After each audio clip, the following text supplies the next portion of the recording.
If you are running OpenClaw right now and you're not on the latest 4.9 update, I want you to just stop what you're doing and update right now. Seriously, close whatever tab you have open, pause whatever you're working on, even if it's this video. This is not a hype video. I never make videos. This is just a heads up. There were real vulnerabilities in earlier versions, like real ones, not theoretical, and they got patched in 4.9. So I'm going to walk you through what got fixed specifically and why it matters, and then I'm going to blow your mind with what else dropped in this update because it's one of the most significant releases in OpenClaw, something that they probably ever have shipped before. So I'm going to start with the security stuff first because that is the most urgent. OpenClaw has something called the SSRF quarantine, and SSRF stands for Server Side Request Forgery, which is basically when a bad actor tricks your agent into making requests to place it in places it shouldn't be touching.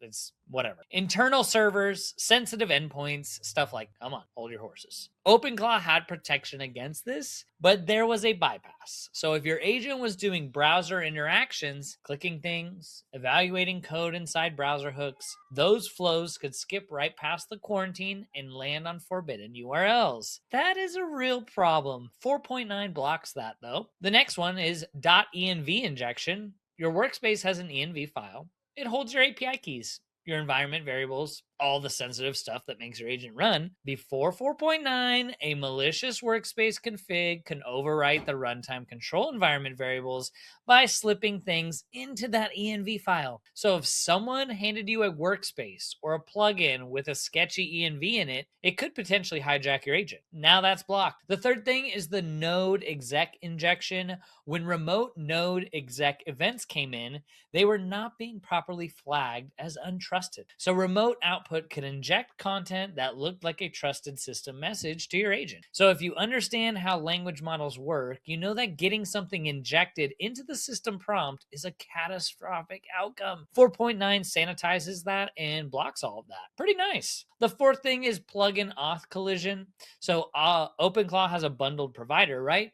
They offer many models. And the ones that ship with software and it allows workspace plugins, the problem was that untrusted workspace plugins could claim the same auth choice IDs as the bundled providers during onboarding. Real quick, before we keep going, if you're watching this and you want to actually build with some of these tools, not just watch videos about them, then you're going to want to check out our community down below, Shipping Skool. We have a full Claude Code course, a full OpenClaw course, and 4 live bootcamps every single week where we actually help you get set up from scratch.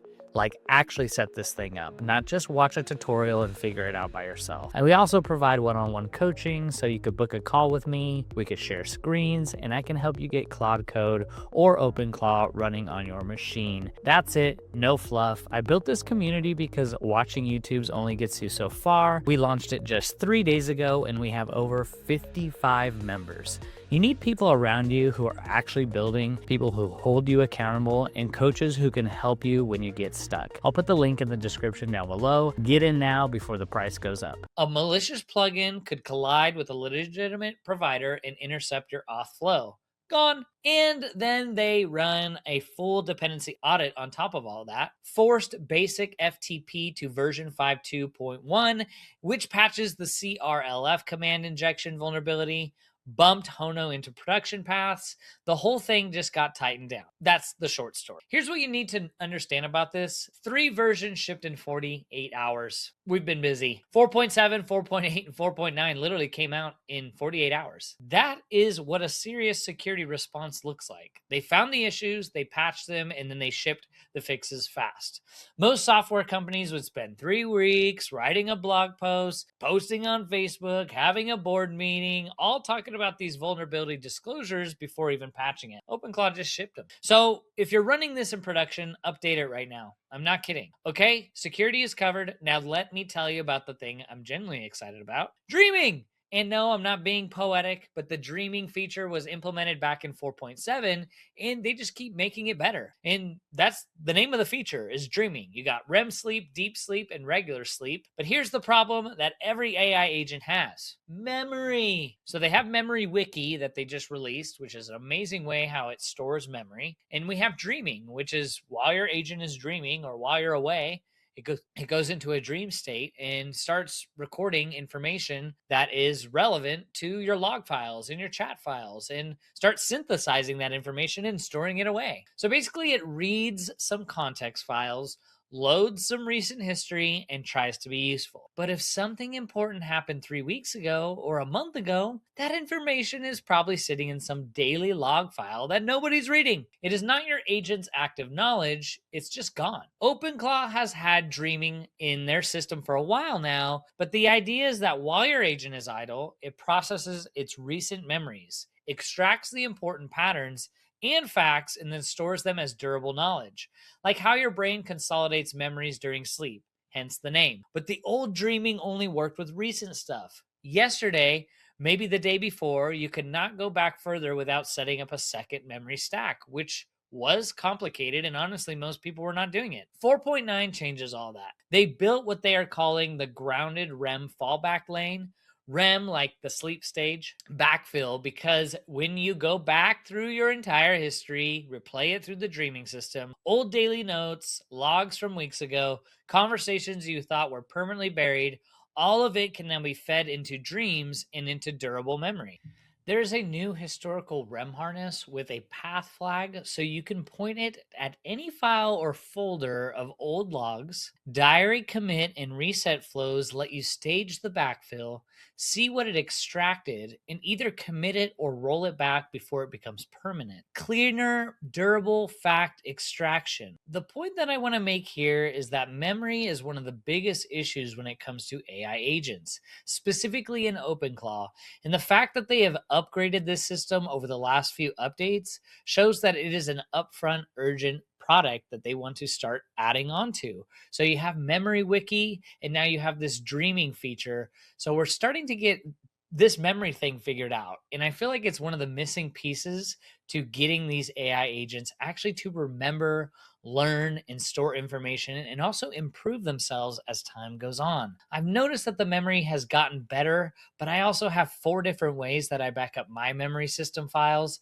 So my agents have never really lost context. But if you're just starting with OpenClaw out of the box, this can be a huge problem. And I'm happy to see them fixing these in these latest updates. So for example, like live short-term promotion integration, which basically means the stuff your agent is learning in a session right now can flow directly into the long-term dreaming pipeline without waiting for the next idle cycle. What this means in plain language is your agent can now learn from its entire history, not just the last few days. Everything you have ever logged, every decision that ever got made, every lesson that got learned 6 months ago even. All of that can become part of your agent's basically working knowledge. So this is the thing I've been waiting for. Like, we're building long-term AI that actually has long-term memory, not fake memory where you dump everything into a giant context window and hope for the best. That's how we used to do things. But real memory that's curated and distilled and stored in a way that the agent can actually retrieve and use it intelligently. And this connects directly to something we did this week. If you're struggling to keep up with content, well, I'm about to save you about 40 days worth of work. I built something called Content Machine. It's 10 AI agents that run on the OpenClaw orchestration,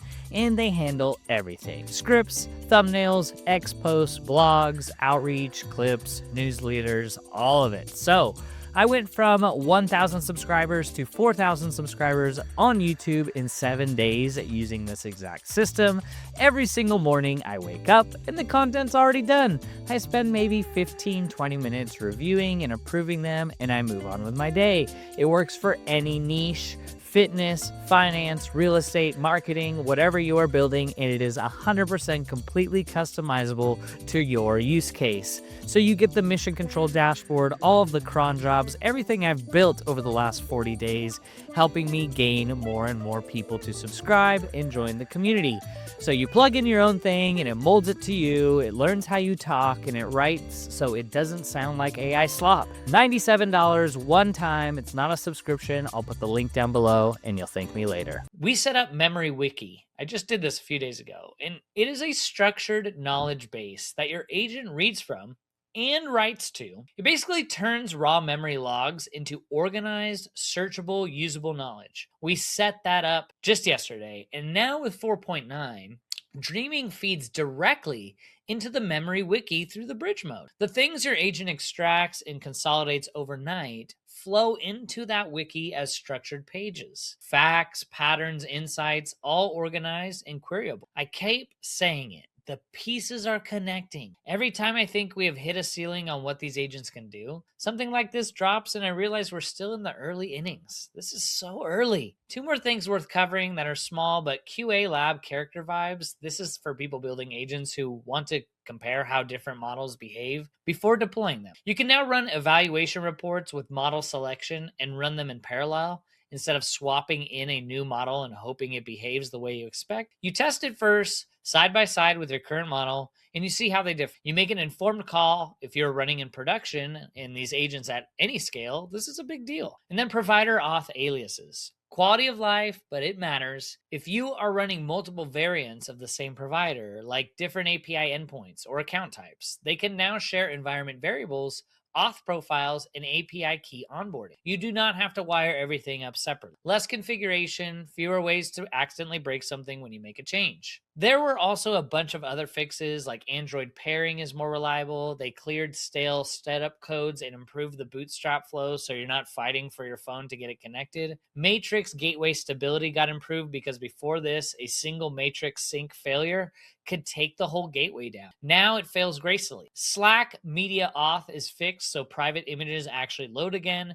Control UE session history got a sync fix, and the reply doctor now gives you the exact commands to run when you hit an OAuth reauth failure instead of just throwing a generic error and leaving you to figure it out. So here's where we are right now. 3 versions in, 48 hours ago. Real security vulnerabilities patched, a dreaming system that can now actually build long-term memory from your agent's entire history, a visual UE to watch what your agent is learning, a QA lab for comparing models before you deploy them, and a platform that is shipping at a pace I have never seen from a software team this size. This is what relentless shipping looks like, and it's exactly what we talk about inside of our community called Shipping Skool. Not building slow, not waiting for something till it's perfect, not sitting on features until they're polished enough for some big formal launch. We're focused on shipping. You fix, you ship again, you learn faster than everyone else because you're getting real feedback from real usage. OpenClaw is doing it live right in front of us. That is why I trust it to run my entire content operation. So if you want to learn how to build and ship like this and how to set up agents that's actually work in production or how to use OpenClaw to build a real business, come join us in the community.